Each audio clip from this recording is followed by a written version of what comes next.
श्रीमद् भगवद गीता महात्म्य अध्याय 15। भगवान शिव ने कहा, मेरी प्रिय पार्वती, अब मैं तुम्हें श्रीमद् भगवद गीता के 15वें अध्याय की महिमा बताऊंगा। कृपया ध्यान से सुनो। गौड़ देश में नरसिंह नाम के एक राजा थे। वह इतने शक्तिशाली थे कि वह देवताओं को भी पराजित करने में सक्षम थे। उनके सेनापति का नाम सरभमेरुंड था। सरभमेरुंड। वह अत्यंत लोभी था तथा राजकुमार के साथ मिलकर उसने राजा की हत्या करने तथा गौड़ देश का शासक बनने की योजना बनाई। परंतु इससे पहले कि वह अपनी योजना को क्रियान्वित कर पाता, उसे हैजा हो गया और बहुत जल्दी उसकी मृत्यु हो गई। उसके पश्चात उसने अपने अगला जन्म एक घोड़े के रूप में सिंधु नाम के देश में लिया। वह घोड़ा अत्यंत सुंदर था और दौड़ने में अत्यंत तेज था। उसमें उसमें एक पुरस्कार का घोड़ा होने के सभी गुण विद्यमान थे। एक दिन गौड़ देश के एक बहुत धनी व्यक्ति के पुत्र ने उस घोड़े को देखा और उसे गौड़ देश के राजा को बेचने के उद्देश्य से खरीदने का निश्चय किया।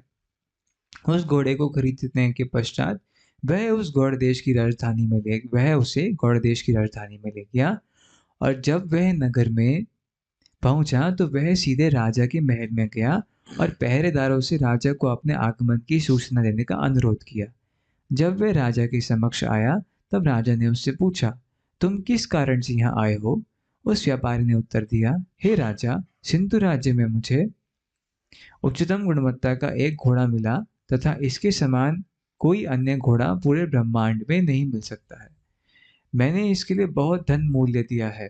यह सुनकर राजा ने आदेश दिया, उस घोड़े को तुरंत लेकर आओ। वह घोड़ा शीघ्र ही राजा के समक्ष लाया गया और राजा घोड़े के उच्च गुणों से बहुत प्रसन्न हुआ। घोड़े का परीक्षण करने के पश्चात राजा ने उस व्यापारी को बिना पुनः विचार किए जितनी भी राशि उसने मांगी थी उसका भुगतान कर दिया। कुछ दिनों पश्चात राजा ने आखेट पर जाने का निश्चय किया। उस घोड़े पर सवारी करते हुए वे वन के लिए निकल पड़े, जहां उन्होंने एक हिरण को देखा जिसका वह तुरंत पीछा करने लगे।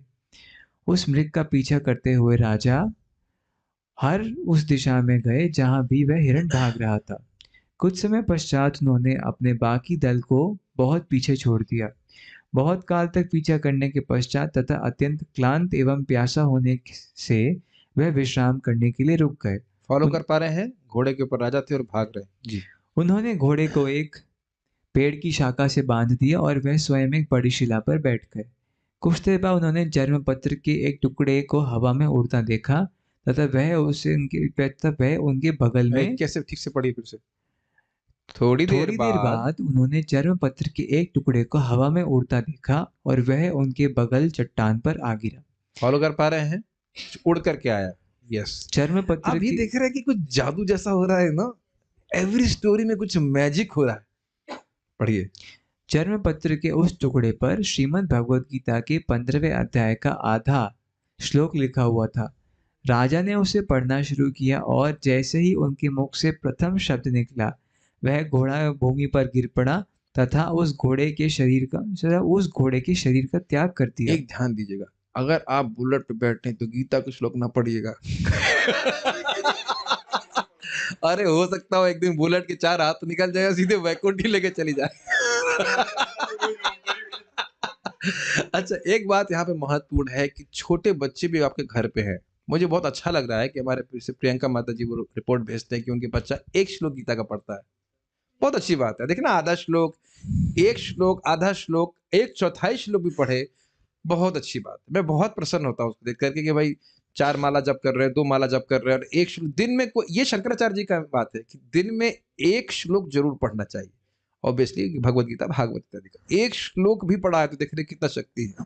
और कृपया अगर ऐसा हो सके तो ऐसा पढ़ने की शैली रखिए कि इस श्लोक से जो आपने पढ़ा वो सीखा क्या।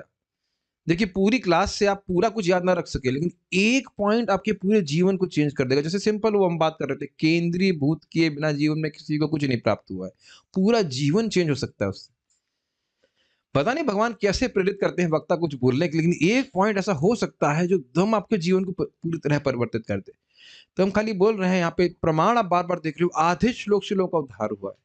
तो जीवन में एक भी दिन ऐसा नहीं जाना चाहिए कि आपका संपर्क भगवत गीता या भागवत से एक श्लोक के माध्यम से भी ना हो। मेरी बात समझ रहे हैं?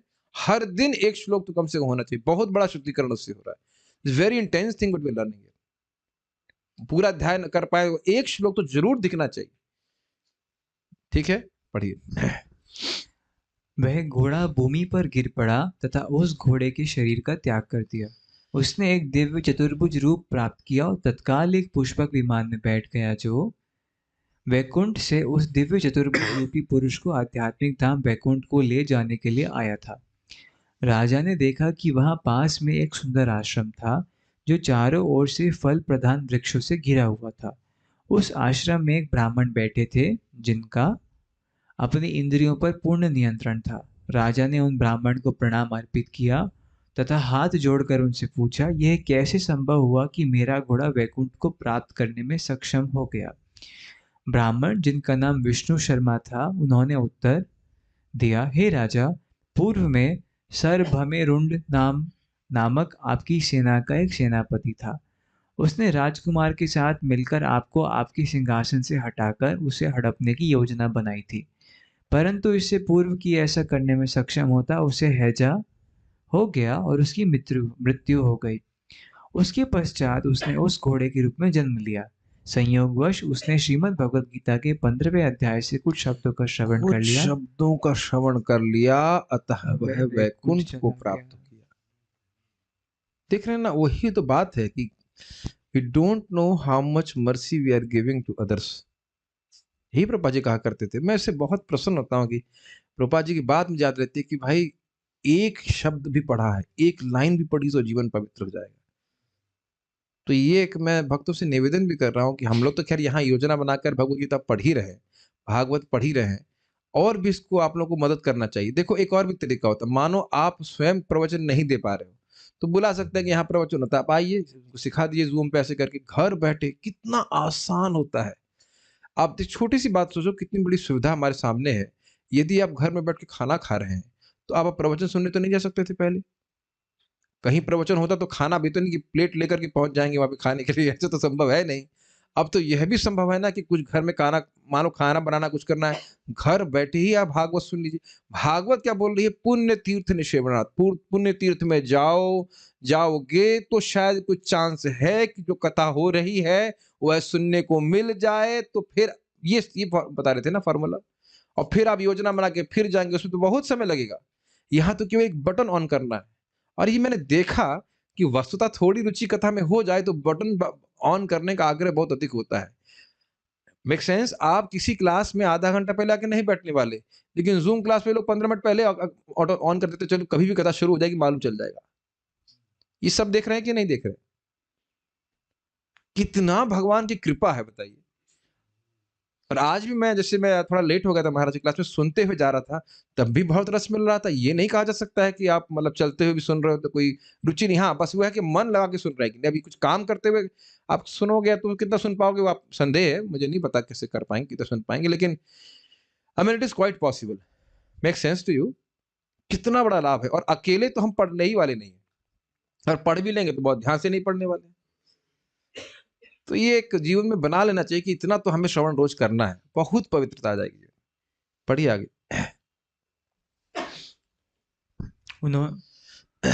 उन्होंने हाँ, राजा ने उन ब्राह्मण को अपना प्रणाम अर्पित किया तथा अपनी राजधानी लौट आए और उस चरण पत्र पर जो लिखा था उसे बारंबार पढ़ने लगे। थोड़े ही समय पश्चात उन्होंने अपने पुत्र को गौड़ देश के राजा के रूप में स्थापित किया और स्वयं वन में चले गए, जहां उन्होंने नियमित रूप से श्रीमद् भगवद गीता के 15वें अध्याय का पाठ किया और शीघ्र ही भगवान विष्णु के चरण कमलों को प्राप्त किया। छोटा ऑब्जर्वेशन, जब बेटे को बिठाए थे तो बेटा ये नहीं देख रहा है कि पिताजी इस सारे वैभव को छोड़कर जंगल में क्यों जा रहे हैं? Have you ever thought like that? एक राजा का पुत्र देख रहा है कि स्वेच्छा से मेरे पिताजी इतने बड़े वैभव को, और ऐसी भी क्षमता, ऐसी भी स्थिति नहीं कि अब बिल्कुल वृद्ध हो गए और मरने को आसन। 50 साल की उम्र में कोई बहुत बुढ़ा नहीं होता है। ये आपने कभी सोचा है आजकल लोग क्यों कभी देखते ही नहीं, किसी को देखा है अपने घर से घर छोड़ते हुए, किसी किसी को दिखता नहीं है। 50 साल की अच्छी खासी उम्र में वो भी राजा है विश्व का, या मान लो बहुत बड़े स्थान का भी राजा है। खुद लड़का देख रहा है कि पिताजी गए हैं, तो उसके अगर वो थोड़ा-सा भी ट्रेनिंग प्राप्त है तो उसके मन में आएगा कि यह क्यों गए और मुझे भी इस प्रकार से जाना है। केवल इसी राज-काज में नहीं फँसे रहना।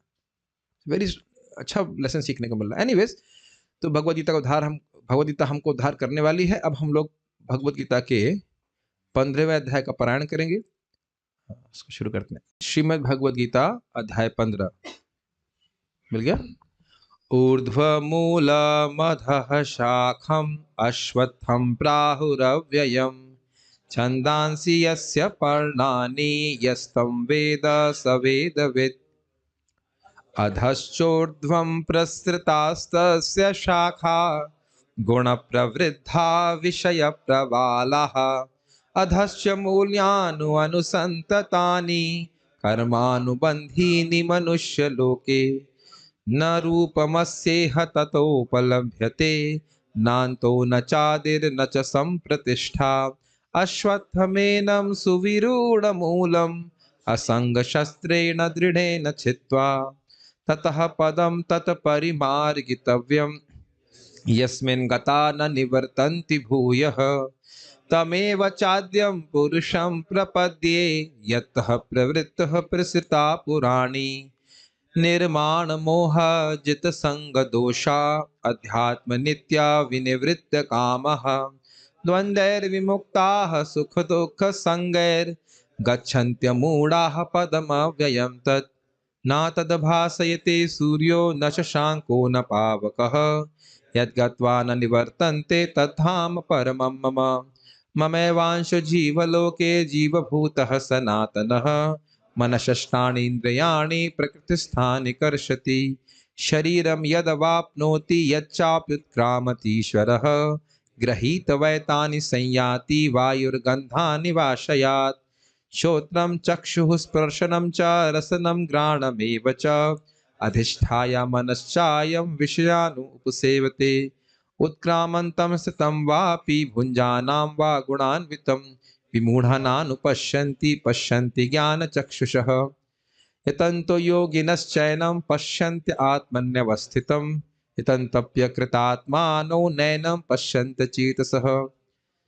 यदादित्यगतं तेजो जगत् भासयतेऽखिलं यच्चन्द्रमसि यच्चग्नौ तत्तेजो विद्धि मामकं गामाविषय च भूतानि धारयाम्यहम ओजसा पुष्णामि चौषधिः सर्वा सोमो भूत्वा रसात्मकः अहं वैश्वानरो भूत्वा प्राणिनां देहमाश्रितः प्राणपानसमायुक्तः पचाम्यमन्नं चतुर्विधं सर्वस्य चाहं हृदि सन्निविष्टो मतः स्मृतिर्ज्ञानमपोहनं च वेदैश्च सर्वैरहमेव वेद्यो वेदान्तकृद्वेदविदेव चाहम् द्वाविमौ पुरुषौ लोके क्षरश्चाक्षर एव च क्षरः सर्वाणि भूतानि कूटस्थोऽक्षर उच्यते उत्तमः पुरुषस्त्वन्यः परमात्मेत्युदाहृतः योग लोकत्रयमाविश्य बिभर्ति अव्यय ईश्वरः यस्मादक्षरमतीतोऽहम् अक्षरादपि चोत्तमः अतोऽस्मि लोके वेदे च प्रथितः पुरुषोत्तमः यो मामेव सम्मूढो जानाति पुरुषोत्तमं स सर्वविद् भजति मां सर्वभावेन भारत इति गुह्यतमं शास्त्रम् इदम् उक्तं मया नघ एतद् बुद्ध्वा बुद्धिमानः स्यात् कृतकृतश्च भारत हरे कृष्णा कृष्ण कृष्ण हरे हरे हरे राम राम राम हरे हरे।